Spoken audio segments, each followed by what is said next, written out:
నమస్కారం. సిరిసిల్ల నేత కార్మికులకు బకాయి పడ్డ డబ్బులో తెలంగాణ రాష్ట్ర ప్రభుత్వం ఒక 50 కోట్ల రూపాయలను ఈ రోజు విడుదల చేయడం పైన భారతీయ జనతా పార్టీ తరపున హర్షం వ్యక్తం చేస్తున్నాం. ఇది నిజంగా కూడా నేత కార్మికుల పోరాట ఫలితం.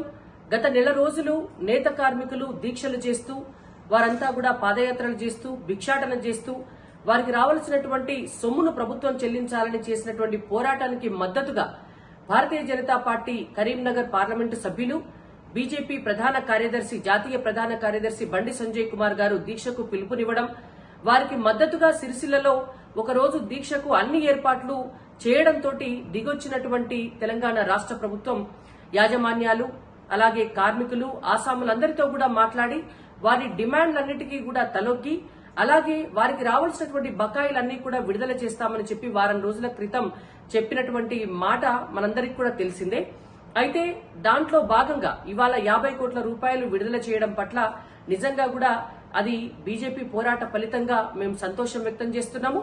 ఇంతటితో ఈ పోరాటాన్ని అసలు ఆపే ప్రసక్తే లేదు. మిగిలినటువంటి డబ్బు కూడా బతుకమ్మ చీరల నేసినప్పటి నుంచి ఈ రోజు వరకు కూడా వారికి రానటువంటి సొమ్ము ఏదైతే ఉందో మిగిలినటువంటి బకాయిలన్నీ కూడా ప్రభుత్వం వెంటనే చెల్లించాలి వాళ్ళకి. అదేవిధంగా గత 30 సంవత్సరాలుగా ఉన్నటువంటి 50% కరెంటు సబ్సిడీ ఏదైతే ఉందో ఆ సబ్సిడీని మళ్లీ పునరుద్దరించాలని చెప్పి నేత కార్మికుల తరపున మేము డిమాండ్ చేస్తున్నాం. దాంతో పాటు 10% యాన్ సబ్సిడీ వాళ్ళకి ఇవ్వవలసిందే. వాళ్ళకి కొత్త ఆర్డర్లు ఇచ్చి వాళ్ళకి పని కల్పించాల్సిందే. శాశ్వత ఉపాధి మార్గాన్ని చూపించి ఇవాళ సిరిసిల్ల నేత కార్మికుల జీవితాలను బాగు చేయాలని చెప్పి కాంగ్రెస్ ప్రభుత్వాన్ని డిమాండ్ చేస్తున్నాం.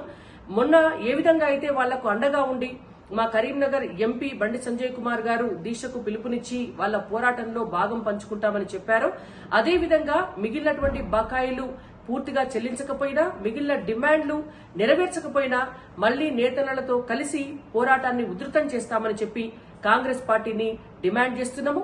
నేత కార్మికులకు ఏ కష్టం వచ్చినా మేము మీ వెంట ఉంటామని చెప్పి హామీ కూడా ఇస్తున్నాం.